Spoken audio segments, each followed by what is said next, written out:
The text came while I was standing in a boardroom, glass of water in my hand, listening to an investor pitch. "We need space from you. Please don't reach out anymore. At all. My wife." No call, no conversation. Just a message that cut me out of the life I built brick by brick, paycheck by paycheck. And in that one line, she claimed my children too. She thought she'd sent a goodbye. She didn't realize she'd triggered something else.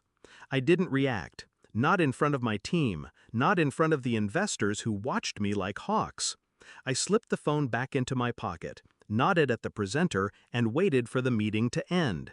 Inside, the betrayal pressed against my chest like a knife. But I didn't bleed. Not yet.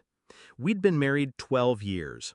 I met her when I was broke, building a company out of a garage that smelled of oil and old coffee.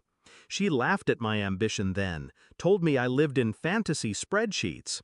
But when money started rolling in, she wasn't laughing anymore. She was shopping, planning, expanding her comfort.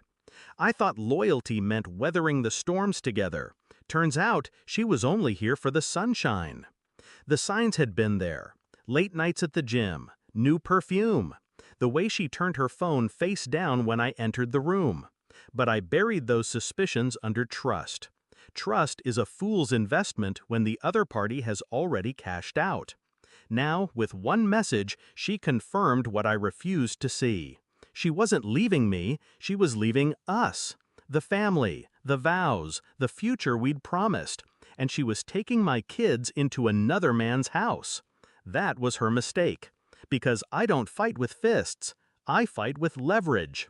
I didn't argue, didn't beg. I simply typed back, "Of course. Tell your lover I'll cancel my $500 million investor check." Then I turned off my phone and waited. By midnight, the calls began. First from her, then from him, then from numbers I didn't recognize, her friends, her mother, even one of the kids on speaker, coached to plead.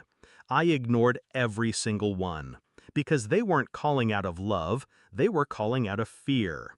See, her lover wasn't just a fling. He was a rival executive. A man desperate for the capital I'd promised his firm. Without it, his expansion would choke. Without it, the board would turn on him. I knew this. She didn't. To her, he was an escape. To me, he was leverage.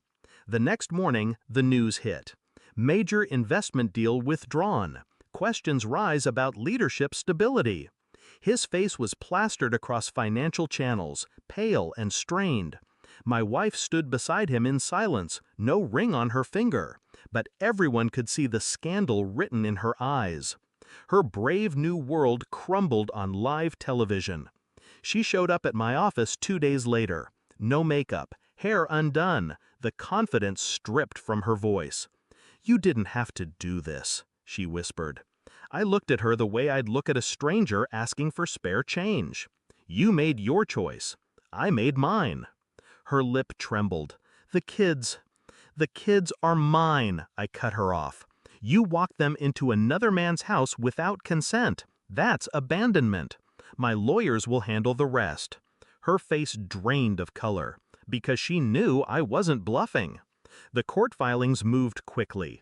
Evidence stacked higher than her excuses. Texts, photos, witnesses who saw her with him while pretending to be with friends. The judge didn't need much convincing. Custody leaned my way. Assets tilted too. By the end of it, she was left with an apartment she couldn't afford and whispers in every social circle that once adored her. Her lever? He lost his position within the year.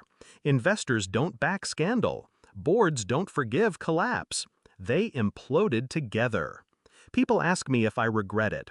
Regret what? Trusting her? Maybe.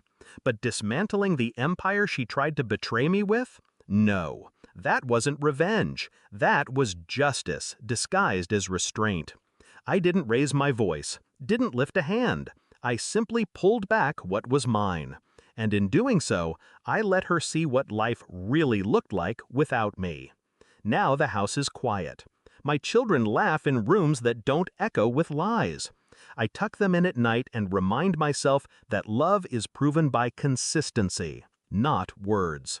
As for her, she still sends messages sometimes, apologies, memories, please. I don't reply, because silence is the sharpest blade I own. She thought walking away meant freedom, but all she walked into was the wreckage of her own making. And me? I walked into peace.